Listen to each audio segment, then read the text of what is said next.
Flop hero, flop నిర్మాత, flop heroine కలిసి cinema చేస్తే ఎలా ఉంటుంది అనే దానికి ఉదాహరణ మాస్ జాతర, మాస్ జథరా మూవీ. నేడు ప్రీమియర్ షోస్తో ఈ చిత్రం గ్రాండ్గా రిలీజ్ కానుంది. ఈ సినిమాలో హీరోగా నటించిన రవితేజ, మాస్ మహారాజా రవితేజ కు వరుసగా 6 డిజాస్టర్ ఫ్లాప్స్ వచ్చాయి. ఇక హీరోయిన్ శ్రీలీల గురించి ప్రత్యేకించి చెప్పనవసరం లేదు. ధమాకా, భగవంత్ కేసరి చిత్రాలు తప్ప ఈమె చేసిన సినిమాలన్నీ ఒకదానిని మించి ఒకటి ఫ్లాప్ అయ్యాయి. ఇక కరోనా లాక్ డౌన్ తర్వాత అత్యధిక సక్సెస్ రేట్ ని ఎంజాయ్ చేసిన నాగవంశీ గత చిత్రాలు వార్ 2, కొమ్మ, కింగ్డమ్ భారీ నష్టాలను తీసుకొచ్చాయి. ఇన్ని నెగటివ్స్ మధ్య ఈ సినిమా తెరకెక్కింది.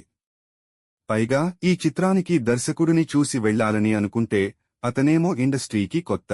అందుకే ఈ సినిమాకు ఖర్చు అయిన బడ్జెట్ కి జరిగిన బిజినెస్ కి అసలు సంబంధమే లేదని అంటున్నారు ట్రేడ్ విశ్లేషకులు. బడ్జెట్ దాదాపుగా 35 కోట్ల రూపాయలకు పైగానే ఖర్చు అయ్యిందట. కాని ప్రీ రిలీజ్ థియేట్రికల్ బిజినెస్ కేవలం 20 కోట్ల రూపాయలకు జరిగింది.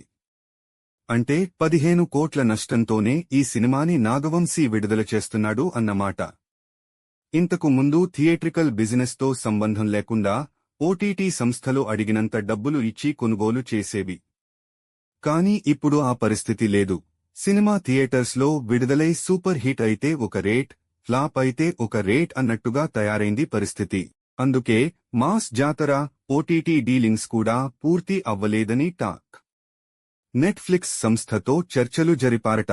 కానీ విడుదలై ఫలితాన్ని చూసిన తర్వాతే ఒక అంచనాకి రాగలం అని చెప్పారట. దీంతో నాగవంశీ చేసేది ఏమీ లేక 15 కోట్ల నష్టంతోనే ఈ సినిమాని విడుదల చేస్తున్నాడు. కానీ ఖచ్చితంగా ఈ చిత్రం సక్సెస్ సాధిస్తుంది అనే నమ్మకం ఆయనలో ఉందట. థియేట్రికల్ ట్రైలర్ కి కూడా ఆడియన్స్ నుండి మంచి రెస్పాన్స్ వచ్చింది. అయితే రవితేజకి తన కెరీర్లో ఇంత తక్కువ బిజినెస్ జరగడం ఈ సినిమాకే మొదటిసారి అట. ఆయన గత చిత్రాల ప్రీ రిలీజ్ థియేట్రికల్ బిజినెస్లు కనీసం 30 కోట్ల రేంజ్లో ఉండేవి. కాని ఇప్పుడు అది 20 కోట్లకు పడిపోయింది. అది కూడా రిటర్న్ జీఎస్టీ కలిపి.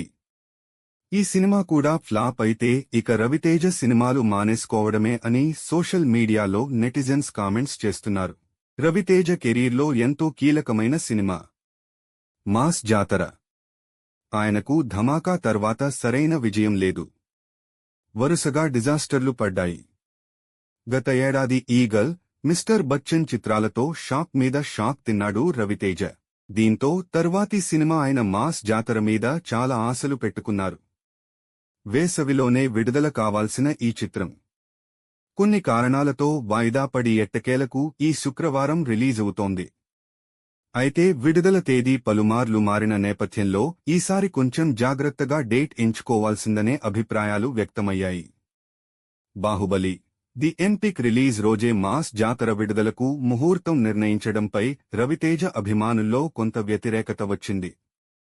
అయితే బాహుబలిని తక్కువ అంచనా వేశారేమో కానీ 31కే ఫిక్స్ అయ్యారు. కాని రిలీజ్ డేట్ దగ్గర పడేసరికి ప్రమాదం పొంచి ఉన్న విషయం తెలిసినట్లుంది. Baahubali the epic advance bookings జోరు చూసి 31న సాయంత్రం నుంచి పెయిడ్ ప్రీమియర్స్ మొదలుపెట్టాలని, తర్వాతి రోజే సినిమాను పూర్తి స్థాయిలో రిలీజ్ చేయాలని నిర్ణయించారు. కానీ ఈ మార్పు వల్ల కూడా పెద్దగా లాభం లేదని అర్థమవుతోంది. మాస్ జాతర బుకింగ్స్ ఆశించినంత గొప్పగా లేవు. ఫాస్ట్ ఫిల్లింగ్ స్టేటస్లో ఉన్న షోలు చాలా తక్కువ కనిపిస్తున్నాయి. సోల్డ్ అవుట్ షోలు అసలే లేవు. అదే సమయంలో బాహుబలి ది ఎపిక్ జోరు మామూలుగా లేవు. పెట్టిన షోలు పెట్టినట్లు ఫాస్ట్ ఫిల్లింగ్ మోడ్లోకి వచ్చేస్తున్నాయి. చాలా షోలు సోల్డ్ అవుట్ అయిపోతున్నాయి. 10 ఏళ్ల ముందు సినిమా ఎన్నోసార్లు చూసిన చిత్రం అయినా 2 భాగాలను కలిపి బెస్ట్ విజువల్, సౌండ్ క్వాలిటీతో మరోసారి చూసేందుకు అభిమానులు ఎంతో ఉత్సాహం చూపిస్తున్నారు. ఈ నేపథ్యంలో మాస్ జాతరకు అంత ఈజీ కాదని అర్థమవుతోంది. ఆ సినిమాకు సూపర్ హిట్ టాక్ వస్తేనే బాహుబలి దెబ్బను తట్టుకుని నిలవగలదు. మరి కొత్త దర్శకుడు భాను భోగవరపో అంత మంచి టాక్ తెప్పించే సినిమానే అందించాడా?